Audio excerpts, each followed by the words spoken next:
الجلسة المعنونة بنحو مؤتلف إسلامي فاعل فضيلة الشيخ أصغر علي إمام مهدي السلفي رئيس جمعية أهل الحديث المركزية لعموم الهند.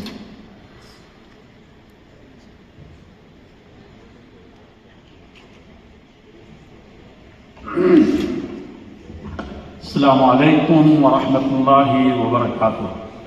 الحمد لله والصلاة والسلام على رسول الله محمد بن عبد الله وعلى آله الطيبين الطاهرين وأصحابه الغر الميامين ومن تبعهم بإحسان إلى يوم الدين، وبعد.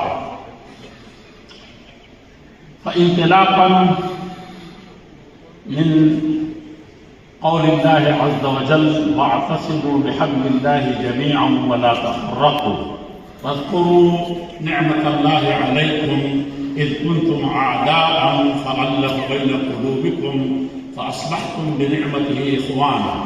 ومنطلقا من قول الله عز وجل: إنما المؤمنون إخوة. امتثالا لقول الرسول صلى الله عليه وسلم في حديث طويل، وهو: الأمة كلها، بل من بعض الروايات والآيات الإنسانية جمعاء جسد واحد إذا اشتكى منها عضو تداعى له سائر الجسد بالسهر والحمى. وبهذه المناسبة الطيبة، إذ يغمرنا الفرح والسرور والحبور،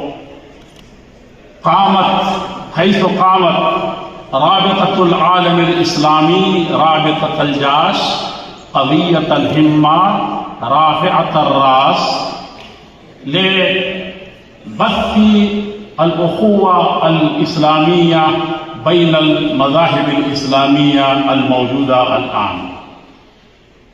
وقبل ذلك قامت الرابطة وعلى رأسها هذه المملكة، مملكة العربية السعودية المحروسة الرشيدة، ببث الجسور بين العالم، جسور الإغاثة والإعانة، جسور الجوية والأرضية والسماوية، من غير فرق من لون أو نسل أو لغة أو لسان. فليس لها غريبا أن تمد الجسور وتقوم ببناء الجسور بين المذاهب الإسلامية. وقد قامت قبل ذلك ببناء الجسور بين الأديان والمذاهب بالحوار البناء. هذه الدولة لم تدخر وسعا في إيصال أي خير إلى العالم أجمع، فلا غرو أن تقوم بهذه المهمة أيضا. فنشكر الله عز وجل على هذا التوفيق. ثم يجدر بي، بل يجب علي وعلينا جميعا نشكر هذه المملكة العربية السعودية المحروسة، وعلى رأسها خادم الحرمين الشريفين الملك سلمان بن عبد العزيز آل سعود، أيده الله بنصره العزيز ووفقه لما يحبه ويرضاه، ولي أهله الأمين محمد بن سلمان.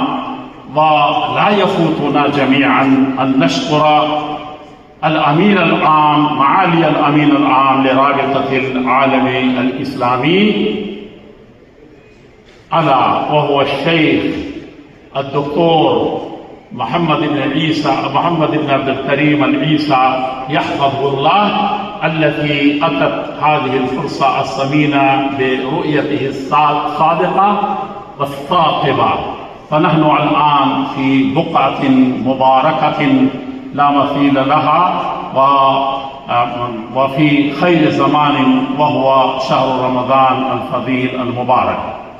فبهذه المناسبة الطيبة كانت في كليمات جهزتها على عجل حينما سمعت بالأمس أن هناك لي كلمة، ولكن لو دخلت فيه لطال الكلام، وإن كان الجميع فسح له مجالا طويلا بالنسبة إلى ما قرر في هذا.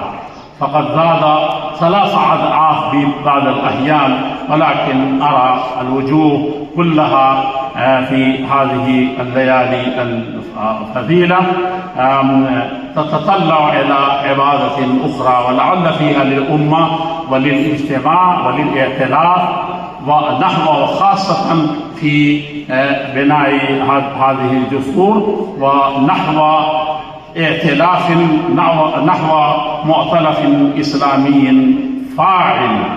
فنحن الآن بغض النظر عن جميع ما نحن نقوم، وقد قمنا قبل ذلك متأسيا بالرسول صلى الله عليه وسلم فيما قام بحلف الفضول، وبعدما اكتمل هذا الدين اليوم أكملت لكم دينكم، كان يتمنى أن يكون أو كان يظهر أمته التي تفرقت فيما بينها، كان يظهر أنهم لو دعوني لمثل هذا بعد هذا الإكمال، لو قلت أنا ولو قال أحد فقيه آخر لكلمنا فيه، ولكن الرسول صلى الله عليه وسلم يقول لأجبت مثل ما أجبت في ذاك الوقت مع أعمامي. وكذلك نحن قمنا، الأمة أخرجت للناس، فنحن فيما بيننا حتى الآن